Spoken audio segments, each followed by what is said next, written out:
నాకు కాంగ్రెస్ మీద మాత్రం ఏనాడు నమ్మకం లేదు. ఎందుకంటే ఈరోజు బయట నుంచి కాంగ్రెస్లోకి వచ్చిన ముఖ్యమంత్రి గారు వారు చెప్పకనే చెప్పారు, కాంగ్రెస్ రిజర్వేషన్ల కోసం చేసింది ఎప్పుడు లేదు, అందుకనే నేను కాంగ్రెస్ ఆ రాష్ట్రంలో చేసిందో దేశంలో చేసిందో దాన్ని నేను ఉదాహరణగా తీసుకుని స్ఫూర్తిగా తీసుకుని మన రాష్ట్రంలో బీసీలకు రిజర్వేషన్లు ఇస్తానని అనలేదు. తమిళనాడు చేసింది, అక్కడ కాంగ్రెస్ ప్రభుత్వాలు లేవు చేయబట్టి అక్కడ కాస్త ముందుకు వెళ్ళారు వాళ్ళు.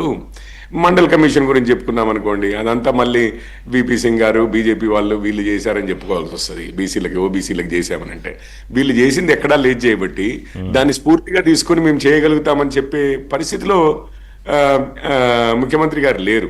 ఈరోజు తమిళనాడు సంగతి చెప్పారు. సరే, నేను ఒక్క విషయం చెప్తానండి. ఇప్పుడు మీరు సరే మాకు బీసీల మీద ఉందా లేదా, బీసీ ప్రధానమంత్రే కదా, అయినా కానీ మాకు బీసీల మీద ప్రేమ లేదేమో అని చెప్పి కాంగ్రెస్ వారు అనుమానాలు వ్యక్తం చేయొచ్చు. కానీ మీకు ఒక విషయం మాత్రం తెలుసు, కాంగ్రెస్కి ముస్లింల మీద మాత్రము ప్రేమ విపరీతం అనేది అయితే మనందరికీ తెలిసిన విషయమే. మరి రాజశేఖర్ రెడ్డి గారు రిజర్వేషన్లు తీసుకొచ్చారు ముస్లింలకి, మన రాష్ట్రంలో తీసుకొస్తే పైన సోనియమ్మ ఉన్నారు. మరి ఈ 9వ షెడ్యూల్లో అది 50% దాటుతుందని మన హైకోర్టు అబ్జెక్షన్ చెప్తే, సుప్రీంకోర్టు కోర్టులు ఆబ్జెక్షన్ చెప్తే జ్యుడిషియరీ మనోళ్ళు ఏం చేశారండి, తగ్గించుకున్నారు 50%కి ముందు. మరి రాజశేఖర్ రెడ్డి గారికి ముస్లింల మీద ప్రేమ లేదా, సోనియా గాంధీ గారికి లేదా అంటేనేమో అసలు అంబేద్కర్ గారు రాజీనామా చేసే రోజుల నుంచి నెహ్రూ గారు ఓన్లీ 42% బీసీలకి, ఎస్సీలు కనపడరా, 69% తమిళనాడు. కోర్టుకి వెళ్తారు, వెళ్ళనివ్వండి. ఇప్పుడు తమిళనాడులో కోర్టుకి వెళ్ళట్లేదా, సుప్రీంకోర్టులో ఇంకా కేసు పెండింగ్ లేదా, డివిజన్ దగ్గర బెంచ్ దగ్గర పెండింగ్ లేదా? అందుకనే ఎందుకు చేయలేదు సోనియా రాజశేఖర్ రెడ్డి అని అడుగుతున్నాను. అప్పుడు వదిలేండి, ఇప్పుడు అడ్డుపడుతున్నది బీజేపీ అని. కాదు ఒక్క నిమిషం. మమ్మల్ని అంటే మీరు బీసీల మీద ప్రేమ ఉందో లేదో అని అనుమానపడతారు. మీరు ఏది మండల్ కమిషన్ తెచ్చిన వాళ్ళు, బీసీనే ప్రధానమంత్రిని చేసిన పార్టీని మీరు అందరూ అనుమానపడతారు. ఓకే, అనుమాన పడండి.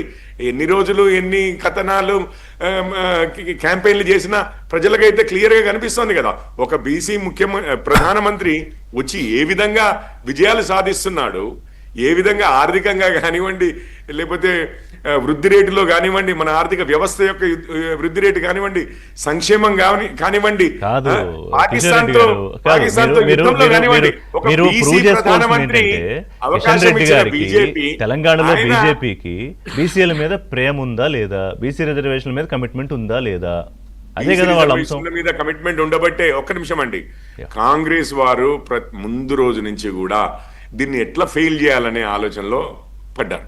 అందుకనే మేమైతే ఇప్పుడు శాసనసభల్లో సపోర్ట్ చేశాము బిల్లు, తర్వాత చెప్పాం. మళ్ళీ ఇంకొక విషయం, బాబు అంతకుముందు బీఆర్ఎస్ వాళ్ళు చేసిన చట్టాల్లో, పంచాయతీరాజ్ చట్టంలో ఒక లిమిట్ పెట్టారు, 50% అని అన్నారు. అది మీరు మార్చకుండా మీరు ఈ బిల్లులు ఏదో ప్రెసిడెంట్లు సంతకాలు పెట్టాలి అని అంటే మీ చట్టానికే విరుద్ధంగా ఉన్న చట్టం ఇంకొకటి పాస్ చేసి ఇప్పుడు ప్రజలకు తెలియాలి అది పాయింట్ అవుట్ చేసింది మేము చేసిన తర్వాత మళ్ళీ ఏం చేశారు, వీళ్ళు ఒక ఆర్డినెన్స్ పెట్టారు.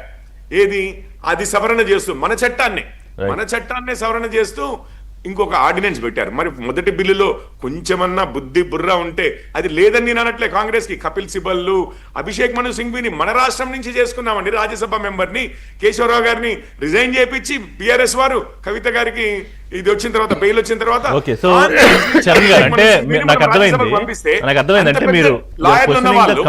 చట్టాల్లో లొసుగుల్ని పట్టలేకపోయారు. చెప్పిన తర్వాత ఒక్క నిమిషం అండి, నన్ను కంప్లీట్ చేయనివ్వండి, అయిపోయింది.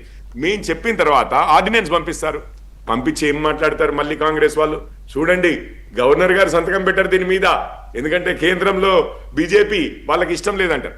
మళ్ళీ గవర్నర్ గారికి సంతకం పెట్టినాక ఇప్పటివరకు ఒక్కసారి క్షమాపణ చెప్పాడా మహేష్ గౌడ్? మేము అబద్ధాలు చెప్తూనే వస్తున్నాము. వాళ్ళ పిసిసి అధ్యక్షుడు గాని ముఖ్యమంత్రి గాని ఎన్నడన్నా క్షమాపణ చెప్పాడా? మేము అభాండాలు వేస్తూ వస్తున్నాము. అసలు వాళ్ళు మమ్మల్ని కరెక్ట్ దారి చూపించారు, మేము చేశాము. గవర్నర్ గారు కూడా ఇచ్చారు, క్షమాపణ అని చెప్పారా? చెప్పరు. కానివ్వండి, ఇక సోనియమ్మ రాజశేఖర రెడ్డి ఎందుకు చేయలేదో ఎక్కడ రాజశేఖర రెడ్డి అయిపోయింది ఎప్పుడు 20 ఏళ్ళు రాజశేఖర రెడ్డి ఇవాళ గురించి మాట్లాడుకుందాం సార్. ఈ రోజు ఇవాళ జీవో వస్తుంది.